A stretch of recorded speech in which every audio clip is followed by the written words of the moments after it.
নমস্কার দর্শক বন্ধুরা, welcome to Bong football info. তো বন্ধুরা, এই ভিডিওতে আমরা একটু ওয়ার্ল্ড ফুটবল নিয়ে আলোচনা করব। আর ওয়ার্ল্ড ফুটবলের এখন সবথেকে হট টপিক হচ্ছে রিয়াল মাদ্রিদ। আর রিয়াল মাদ্রিদ মানেই এখন যেটা বর্তমানে চলছে সেটা হচ্ছে কিলিয়ান এমবাপে। তো সেই বিষয়টা নিয়ে কথা বলবো, আর পরবর্তী সিজনে রিয়াল মাদ্রিদের স্কোয়াড কিরকম হতে পারে সেটা নিয়েও কথা বলবো। তাই তোমাদের কাছে রিকোয়েস্ট করছি ভিডিওটা স্কিপ না করে পুরোটা দেখার। আর হ্যাঁ, এরকম টাইপের খবর ও আপডেট পাওয়ার জন্য এবং অ্যানালাইসিস পাওয়ার জন্য প্লিজ আমাদের চ্যানেলটা একটু সাবস্ক্রাইব করে বেল আইকনটা প্রেস করে দিও। তো চলো এবার ভিডিওটা শুরু করা যাক। তো বন্ধুরা, ফ্যাব্রিজিও রোমানো কিছুদিন আগে কনফার্ম করেছিল যে এমবাপে রিয়াল মাদ্রিদেই আসবে।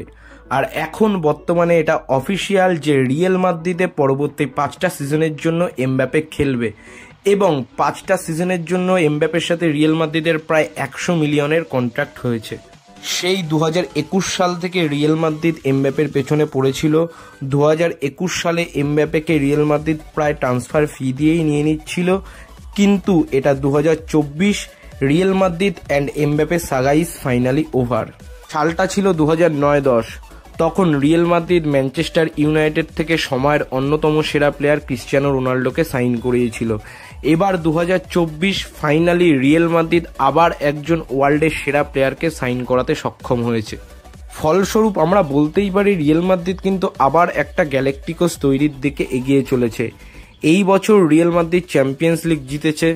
তারপরে রিয়াল মাদ্রিদ ফ্যানদের জন্য আরও একটি সুখের খবর, সেটা হচ্ছে এমবাপে রিয়াল মাদ্রিদে পাকা। এবং কিছুটা দুঃখের সাথে টনি ক্রুসের বিদায় হলেও পরবর্তী সিজনেও কিন্তু রিয়াল মাদ্রিদ একটা দারুণ স্কোয়াড নামাতে চলেছে।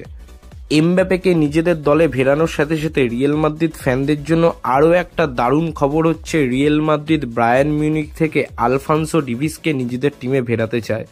আর বলতে গেলে এটা অনেকটাই শিওর যে আলফানসো ডেভিস পরের সিজনে রিয়াল মাদ্রিদের জার্সি গায়ে জড়াতে চলেছে। কিন্তু ট্রান্সফার মার্কেট অনেকটা ভোলাটাইল, এটার জন্য আমাদেরকে সঠিক অফিসিয়াল আপডেটের জন্য ওয়েট করতে হবে। এছাড়াও যেটা দারুণ ব্যাপার সেটা হচ্ছে রিয়াল মাদ্রিদ কিন্তু বায়ার্ন মিউনিখের আরেকজন স্টার প্লেয়ার জোসুয়া কিমিচের বিষয়েও যথেষ্ট ইন্টারেস্টেড। এবার এই বিষয়টা এখনো অতটাও সিওরিটি আসেনি, সময় বলে দেবে জোসুয়া কিমিচ পরের সিজনে কোন টিমে খেলবে, সেটা রিয়াল মাদ্রিদে যাবে না বার্সেলোনায় যাবে নাকি সে বায়ার্ন মিউনিখে স্টে করবে। এছাড়াও যেই বিষয়টা নিয়ে বলবো, টনি ক্রুস চলে যাচ্ছে। এবার লুকা মডরিচের বিষয়টা নিয়ে কিন্তু সঠিক ক্ল্যারিফিকেশন এখনো আসেনি। লুকা মডরিচ কি করবে পরের সিজনে সেটা কিন্তু সময় বলে দেবে। তো বন্ধুরা, এবার আমরা রিয়াল মাদ্রিদের গ্যালাক্টিকো স্কোয়াড বা পরের সিজনের জন্য বেস্ট প্লেইং 11 কি হবে সেটা নিয়ে একটু কথা বলবো। এমবাপের ইনক্লুশনে হয়তো কার্লো অ্যাঞ্চেলতি 4-3-3 ফরমেশন সেট করবে, যেখানে গোলকিপার থাকবে টিবো কর্তুয়া। এবার যদি আমরা লেফট ব্যাকের কথায় আসি, যদি আলফানসো ডেভিসের সাইনিংটা হয়ে যায় তাহলে এখানে অবশ্যই আলফানসো ডেভিস খেলবে, নয়তো মেন্ডি থাকবে। দুজন সেন্ট্রাল ব্যাক হিসাবে থাকবে অ্যান্টোনিও রুডিগার ও এডার মিলিটাও, আর রাইট ব্যাক হিসাবে খেলবে কারবাহাল। এবার যদি আমরা মিডফিল্ডের কথা আসি তাহলে ডিফেন্সিভ মিডফিল্ডে থাকবে এডওয়ার্ড কামাভিঙ্গা, দুজন সেন্ট্রাল মিডফিল্ডার হবে ভালভার্দে ও বেলিংহাম। এবার যদি আমরা লেফট উইংয়ের কথায় আসি তাহলে সেখানে ভিনিসিয়াস জুনিয়র থাকবে, সেন্ট্রাল ফরওয়ার্ড হিসাবে থাকবে এমবাপে ও রাইট উইং ফরওয়ার্ড হিসাবে থাকবে রড্রিগো। এমনি রিয়াল মাদ্রিদ কাউন্টার অ্যাটাকের জন্য বর্তমানে ফেমাস। তাদের টিমে ভিনিসিয়াস জুনিয়র ও রড্রিগোর মতো দুজন দারুণ উইঙ্গার রয়েছে, তার সাথে এমবাপের ইনক্লুশন। এছাড়াও পেছনে জুড বেলিংহামের মতো প্লেয়ার রয়েছে। সুতরাং আপনারা ভাবুন পরবর্তী সিজনেও এই টিমটা কাউন্টার অ্যাটাকে কতটা ভয়ঙ্কর হতে চলেছে।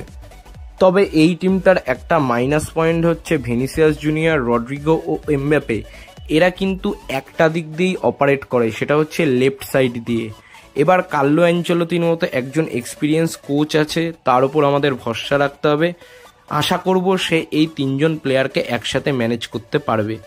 তো বন্ধুরা, এবার ভিডিওটা শেষ করার সময় চলে এসছে। ভিডিওটা শেষ করার আগে কিছু কথা বলবো। এমবাপে নিজের কেরিয়ারের একটা দারুণ ডিসিশন নিয়েছে, সে প্যারিস থেকে রিয়াল মাদ্রিদে এসছে। কারণ প্যারিস সেন্ট জার্মেন বারবার ইউসিএল এ ফ্লপ, তাদের ইউসিএল জেতার কোনো মেন্টালিটি থাকে না। এমবাপেকে যদি নিজের ক্লাব কেরিয়ারে সাকসেসফুল পেতে হয়, তাকে যদি ব্যালন ডিওর বা ইউসিএল জিততে হয়, তাকে একটা চ্যাম্পিয়ন ক্লাবে আসতে হবে। আর এই মুহূর্তে রিয়াল মাদ্রিদের থেকে ভালো দল পৃথিবীতে নেই। তাই আশা করব সে রিয়াল মাদ্রিদে এসে রিয়াল মাদ্রিদকে ইউসিএল জেতাবে, সে ব্যালন ডিওর জিতবে এবং গোল্ডেন বুট জিতে নিজের ক্লাব কেরিয়ারের যে অপূর্ণতা রয়েছে সেই অপূর্ণতাকে পূর্ণতা দেবে।